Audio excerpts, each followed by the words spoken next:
him! Whoa! That's the maniac who destroyed the community gate! She had a witness. And she had the police ready to put me in handcuffs! Ah! It was the perfect frame job. She'd been trying to evict me for months, and a felony vandalism charge was her golden ticket. But Linda made one fatal miscalculation. She didn't know about the 4K night vision motion sensor I installed last week. I asked the officer for 1 minute. I pulled up the footage on my phone. The color drained from her face the second I pressed play. The smirk, gone. I want you to understand something before I tell you how this ended. I need you to understand how much I love this house. I grew up in apartments. My dad was a renter his whole life. We moved every 2 years. So, when I finally signed the deed on this 3-bedroom ranch in 2018, it wasn't just property to me. It was a trophy. It was proof that I had made it. I worked 60-hour weeks as a site foreman for 5 years to save the down payment. When I moved in, the neighborhood was perfect. It was quiet. People waved. The HOA fee was $50, and the only thing the board did was mow the entrance grass and pay the electric bill for the streetlights. We had a president named Frank. Frank was a retired mechanic who drank beer in his garage and minded his own business. It was paradise. Then, Frank moved to Florida, and paradise burned down. The election for the new board happened on a Tuesday. Nobody ran. Nobody wanted the job, except for her. Her name was Brenda. You know the type even if you haven't met her. She was a woman who had lived in the neighborhood for a decade without making a single friend. She was retired, bored, and bitter. She had worked in some mid-level government processing center for 30 years, stamping forms and telling people no. When she got the HOA presidency, it was like handing a machine gun to a toddler. The change was immediate. The first week, the friendly reminders started appearing in mailboxes. Not fines yet, just passive-aggressive notes. Please remember that trash cans must be stored out of sight. Please ensure your grass does not exceed 3.5 inches. I ignored them. We all did. We thought she'd get bored. She didn't get bored. She got organized. I'll never forget the first time I actually spoke to her. It was a Saturday morning. I was washing my truck in the driveway. It's a work truck, a 2020 Silverado. It's got a ladder rack and my company logo on the side, but I keep it clean. I felt a shadow cross the driveway. I looked up, and there she was. She was wearing a high-visibility yellow vest and holding a clipboard. She looked like a traffic cop who had lost her way. "Good morning, Brenda," I said, trying to be neighborly. She didn't smile. She didn't say hello. She just tapped her pen against the clipboard. "Commercial vehicles are prohibited from overnight parking in driveways," she said. Her voice was nasally and sharp, like a drill. I wiped my hands on a rag. "Brenda, I've lived here for 4 years. Frank never had an issue. It's my personal vehicle. I just use it for work." "Frank is gone," she snapped. "And the bylaws are clear. Clause 7, Section C. No commercial signage. It lowers the property value. It looks low class." She looked at my truck, then at me, with a look of pure disgust. It wasn't about the truck. I realized it right then. It was a class thing. She saw a guy in work boots and a truck, and she decided I didn't belong in her prestige neighborhood. "I'm not moving my truck, Brenda," I said, keeping my voice calm. "Then you will be fined," she said. She scribbled something on a pink slip of paper, tore it off, and dropped it on my wet driveway. It stuck to the concrete. She turned and marched away, scanning the lawns for her next victim. That pink slip was a $50 fine. I paid it. I didn't want a war. I just wanted to wash my truck in peace. But paying it was a mistake. It taught her that I was weak. It taught her that she could bully me. And once a bully knows you'll pay, they never stop coming back for more. The fines started coming weekly. It became a ritual. Every Tuesday, I'd open my mailbox, and there would be a letter with the HOA crest on it. $50 for unapproved garden decor, a ceramic frog my niece gave me. $75 for refuse containers visible from street. I brought the bin in at 6:15 p.m. The cutoff was 6 p.m. $100 for improper holiday lighting. I left white string lights on my back patio in February. I tried to fight them. I went to the monthly meeting. It was held in the community clubhouse. I walked in with a folder full of photos proving that other neighbors had similar violations, but weren't being fined. Brenda sat at the head of the table. She didn't even look at my evidence. "This meeting is for board members to discuss official business," she said, cutting me off mid-sentence. "If you have a grievance, you must submit it in writing via certified mail." Next item. She was stonewalling me. She was using bureaucracy as a weapon. She knew I worked all day. She knew I didn't have time to go to the post office and send certified letters for every $50 ticket. She was banking on me giving up. But I didn't give up. I stopped paying. That's when things moved from annoying to dangerous. It started with my lawn. I take pride in my grass. I spend weekends aerating and seeding.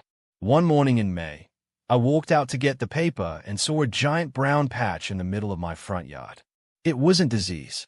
It was a perfect circle, about 2 feet wide, right near the sidewalk. I knelt down and touched the dead grass. It was wet. I smelled it. It reeked of industrial-strength vinegar and salt. Someone had poured poison on my lawn in the middle of the night. I knew who it was, but I had no proof. I looked down the street. Brenda was outside, watering her petunias. She wasn't looking at me, which was how I knew she did it. Usually, she stared. Today, she was pointedly looking away. 2 weeks later, the stakes got higher. I came out to go to work on a Tuesday, the day of big project kickoff. I jumped in my truck, turned the key, and started to back out. The truck felt wrong. It was sluggish. I got out and checked.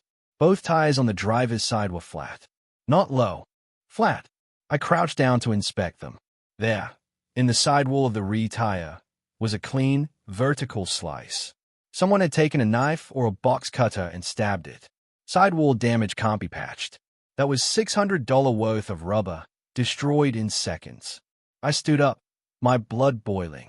I felt a heat in my chest that made it hard to breathe. This wasn't about bylaws anymore. This was vandalism. This was criminal. I called the police. An officer came out, took a report, and gave me the same speech they always give.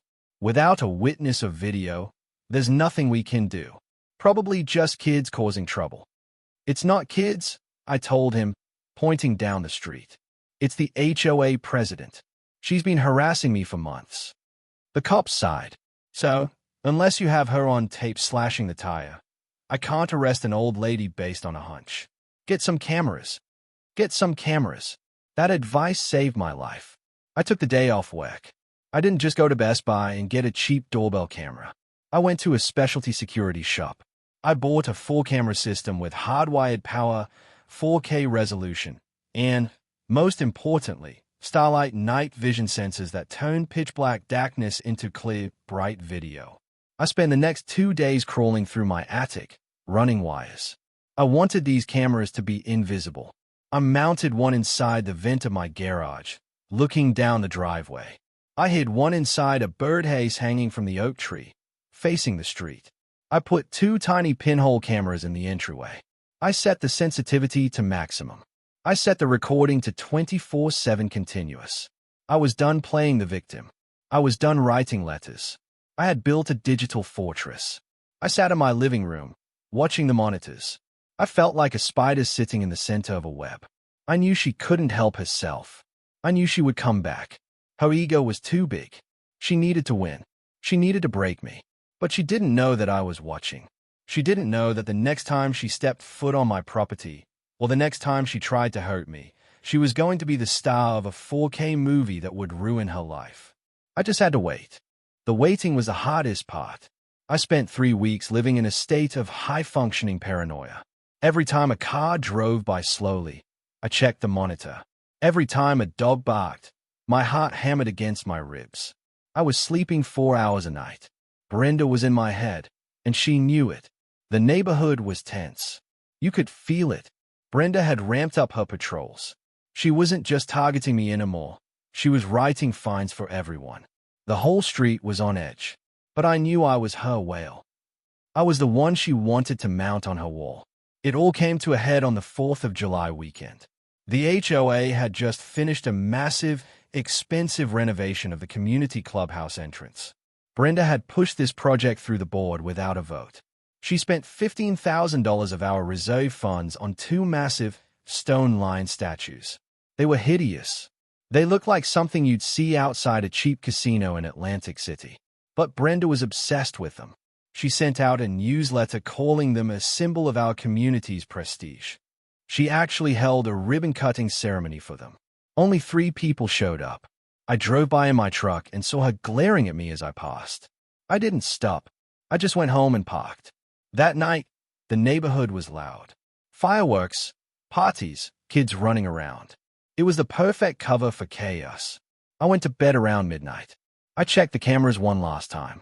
The street was empty. The lions were sitting there, illuminated by the clubhouse spotlights, looking ridiculous. I turned off the monitor and went to sleep. I woke up to the sound of violence. It wasn't a noise outside. It was a pounding on my front door. Urgent. Aggressive. I looked at the clock. 7:15 a.m. I stumbled out of bed, pulled on a pair of shorts and a t-shirt, and walked down the hall. Through the frosted glass of my front door, I could see the flashing blue and red lights. My stomach dropped into my feet. I opened the door. There were 2 police officers standing on my porch. One was a young guy, looked nervous. The other was older, a sergeant maybe, with a face like carved granite. And behind them, standing on the sidewalk, was Brenda.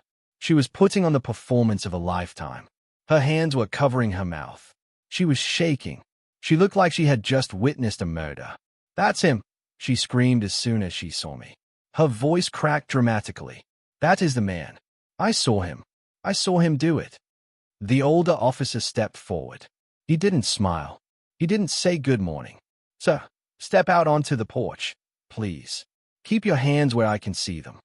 I stepped out. The morning air was cool, but I was sweating. "What is going on? What happened?" "We are investigating a felony vandalism case," the officer said. "The statues at the clubhouse were destroyed last night. Smashed to pieces." My mind raced. The lions. Someone smashed the lions. "I don't know anything about that," I said. "I've been asleep." "Liar!" Brenda shrieked. She stepped past the officers, pointing a shaking finger at my face. "I saw you. I was up getting a glass of water. I looked out the window and I saw your truck. I saw you get out with a sledgehammer. You were laughing while you did it. You hate this neighborhood. You've always hated me." The officer held up a hand to silence her, but he looked at me with suspicion. "Sir, do you own a sledgehammer?" I froze. This was the trap. This was how she nailed me. "I'm a contractor," I said slowly. "I own 5 sledgehammers. They are in the toolbox of my truck right now." The officer's eyes narrowed. "In your truck? The vehicle parked right there?" "Yes." "Sir, we have a witness who places you at the scene, and you have the weapon in your possession. I'm going to need you to turn around." He reached for the handcuffs on his belt. This was it. I was going to jail. Even if I beat the charges later, the arrest would be public. My company would hear about it. I could lose my security clearance for work. The mugshot would be online. Brenda would win. She would finally have the leverage to force me out. I looked at Brenda. For a split second, she dropped the act. She stopped crying. She looked me dead in the eye, and the corner of her mouth twitched upward. It was a micro-expression of pure, unadulterated victory. She knew she had framed me perfectly. That smirk saved me. It snapped me out of the panic. It reminded me of the ace up my sleeve. "Officer, wait," I said. My voice was steady. "Before you cuff me, you need to see something." "We can talk at the station," the officer said, grabbing my wrist. "No," I said firmly. "I'm not talking. I'm showing." "You said the vandalism happened last night." Around 2 a.m., Brenda interjected quickly. I saw the clock. "Perfect," I said. "Officer, I have a commercial-grade 4K security system with night vision installed on this house. It covers the driveway, the yard, and the entire street down to the clubhouse. If I left my house at 2 a.m., it's on video. If my truck moved, it's on video." Brenda's face went white. It wasn't a gradual change. It was instant. The blood drained out of her skin so far she looked like a corpse. "He's lying," she yelled, her voice pitching up an octave. "Don't let him go back inside. He's going to delete the evidence. He's going to wipe the hard drive." The officer paused. He looked at Brenda, who was now sweating, and then he looked at me. He saw the confidence in my face. Cops are good at reading people. He realized I wasn't acting like a guilty man. You have footage of the street? The officer asked. 4K resolution, I said. Come inside. It will take 30 seconds. I'm coming too. Brenda yelled, trying to push past the rookie officer. No, you are not, the sergeant barked. You stay right there. I led the two officers into my living room. My hands were shaking a little now, not from fear, but from adrenaline. I sat down at my desk and woke up the monitor. The 4 camera feeds popped up. Okay, I muttered. You said 2 a.m. I grabbed the mouse and dragged the timeline bar on camera 4, the one hidden in the birdhouse. This camera had a perfect line of sight down the street.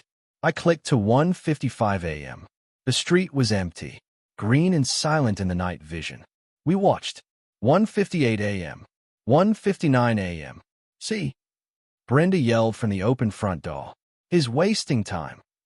Quiet, the officer yelled back. Then, at 2:04 a.m., movement. A side door opened. Not my door. It was a door 3 houses down. Brenda's house. A figure stepped out. They were wearing a dark hoodie and sweatpants. But the night vision on these cameras is incredible. You could see the face clearly. You could see the glasses. You could see the walk. It was Brenda, and she was dragging something heavy, a long-handled sledgehammer. The room went dead silent. The only sound was the hum of the computer fan. The officers leaned in, their faces inches from a screen. On the video, Brenda looked nervously up and down the street. She looked right at my house, checking for movement. Then, she marched down the sidewalk toward the clubhouse. She walked right past the warning, video surveillance sign she had put up herself, which was a fake sign, ironically. She reached the lions. She didn't hesitate. She swung the hammer with a rage that was terrifying to watch. Whack! Chunks of stone flew into the air. Whack! She moved to the second lion. She beat those statues until they were rubble. It took her about 3 minutes. Then, she did the thing that sealed her fate. She pulled a cell phone out of her pocket. We watched on the screen as she dialed. That's... The rookie cop whispered. That's when the 911 call came in. She called the police on herself, I said. On the screen, Brenda hung up the phone, picked up the sledgehammer, and ran back to her house. She disappeared inside at 2:14 a.m. I paused the video. I turned my chair around to face the officers. So, I said, am I still under arrest? The sergeant stood up slowly. He took a deep breath. His face had changed. The suspicion was gone, replaced by a look of pure anger. Police officers hate being used. They hate being lied to. But most of all, they hate being weaponized by petty tyrants to settle scores. She had almost tricked them into arresting an innocent man for a felony. No, son, the sergeant said. His voice was low and dangerous. You are not under arrest. He unclipped the radio from his shoulder. Dispatch, disregard the suspect description. We have a new suspect identification confirmed by video evidence. He turned to the rookie. Go get her. I watched from the window. I needed to see this. The rookie officer walked out onto the porch. Brenda was still standing there, arms crossed, waiting for me to be dragged out in cuffs. When she saw the officer come out alone, her eyes widened. Where is he? She demanded. Why isn't he in cuffs? Ms. Brenda, the officer said. Turn around and place your hands behind your back. What? She laughed, a nervous, high-pitched sound. This is a mistake. He tricked you. He doctored the video. Turn around. Now. She didn't move. She couldn't process it. Her reality was collapsing. The sergeant walked out behind the rookie. He didn't have any patience left. He grabbed her arm, spun her around, and clicked the handcuffs on. You are under arrest for felony criminal mischief and filing a false police report, the sergeant stated. No, no, I am the president. She screamed. I am the victim. He made me do it. He drove me to this. As I walked her to the car, she looked back at my house. I was standing in the doorway. I wasn't smiling. I wasn't smirking. I just stood there, watching. Our eyes met one last time. The look in her eyes wasn't anger anymore. It was terror. She knew, in that moment, that her life as she knew it was over. But I wasn't done yet. The criminal charges were just the beginning. I had a year of torture to pay her back for, and I was going to hit her where it hurt most. Her wallet. The silence that followed the police car was heavy. I stood on my porch and watched the cruiser turn the corner, taking Brenda to the county jail. She was gone. Slowly, doors started to open. It was like a spell had been broken. Neighbors who had been hiding behind their blinds for months stepped out.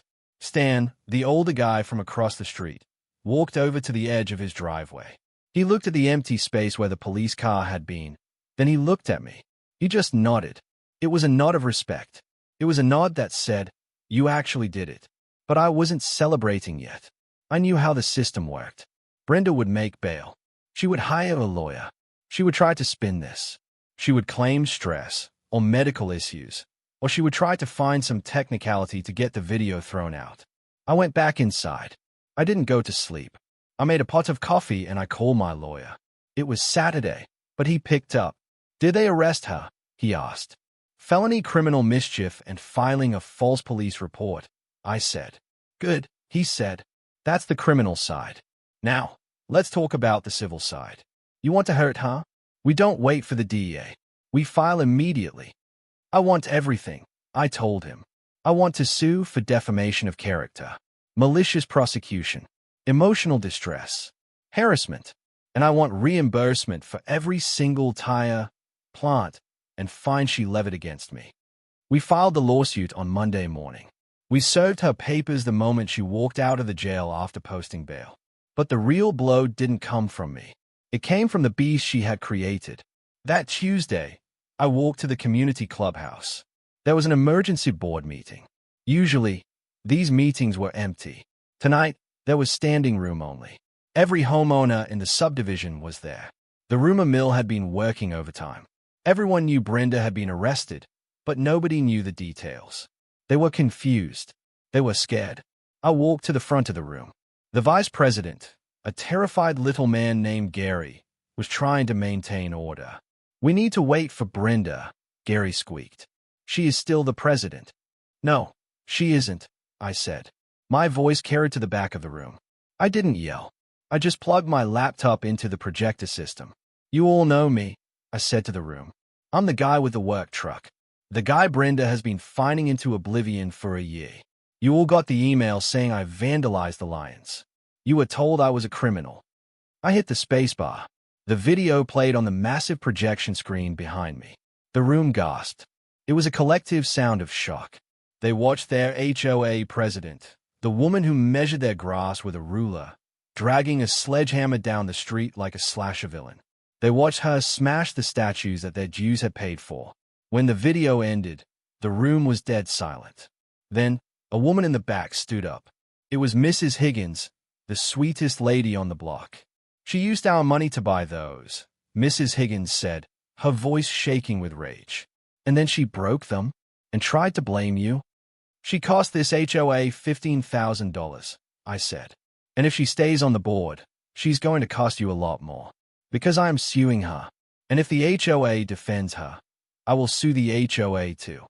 That was the match in the powder keg. Gary, the vice president, saw the writing on the wall. He stood up. "I move for an immediate vote of no confidence to remove Brenda from the board, effective immediately." "Second," yelled 5 people at once. The vote was unanimous. Brenda was out. But then, the new board went further. They were angry. They felt betrayed. They voted to join my lawsuit. The HOA was now suing Brenda for the cost of the statues and the legal fees associated with her arrest. Brenda was fighting a war on 2 fronts. She was facing jail time from the state and financial ruin from her neighbors. The legal process is slow, but it grinds you down. We entered the discovery phase. This is where you get to ask for documents. My lawyer demanded all of Brenda's emails and text messages related to HOA business. This was the final nail in her coffin. We found a group chat between her and a friend in another city. The texts were vile. "June 12th, I'm going to make him sell. I don't care what I have to do. People like him don't belong here. July 3rd, if the fines don't work, I'll find another way to get rid of the trash." Get rid of the trash. That was me. When those texts came out, her lawyer quit. He told her she had no chance. He told her to settle. The settlement conference was the first time I had seen her since the arrest. She sat across the long table. She looked terrible. She had lost 20 pounds. Her hair was gray. She had stopped dyeing it. She wouldn't look at me. The terms were brutal. She had to pay the HOA $18,000.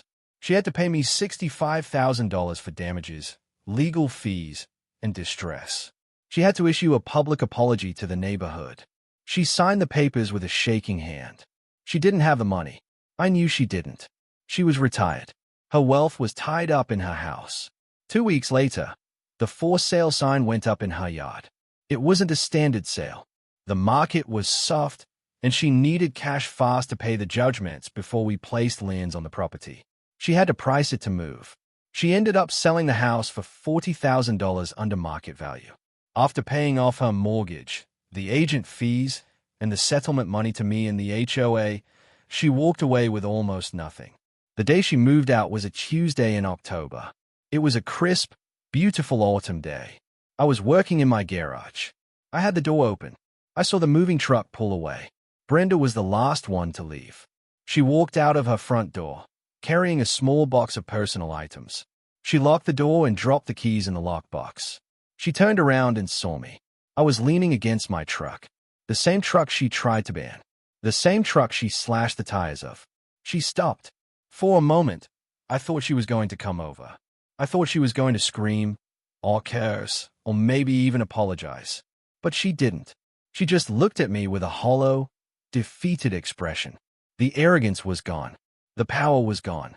She was just a sad, bitter woman who had dug her own grave because she couldn't stand the sight of a blue-collar guy in her neighborhood. She got into her car, an older sedan now. She had traded in the luxury car, and drove away. She didn't look back. I heard later that she moved into a small apartment complex 2 towns over. A rental. I checked their reviews online out of curiosity. The management there is strict. No unauthorized decorations. No pets. Strict noise curfews. She's living under the same tyranny she tried to inflict on me. Poetic justice. A month later, a new family moved into her house. A young couple, Mike and Sarah. They have a toddler and a golden retriever. The first weekend they were there, I saw Mike struggling to get a sofa through the front door. I walked over. Need a hand? I asked. Mike smiled, wiping sweat from his forehead. Man, that would be a lifesaver. I'm Mike. I'm Dan, I said, shaking his hand. We got the sofa in.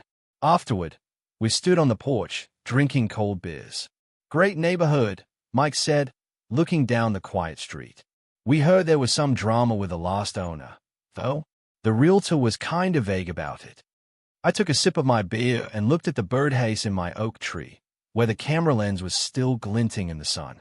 Yeah, I said, there was a little drama, but don't worry about it. The problem has been removed. I finished my beer. The sun was going down. The street lights flickered on. The neighborhood was quiet. It was peaceful, and it was mine again.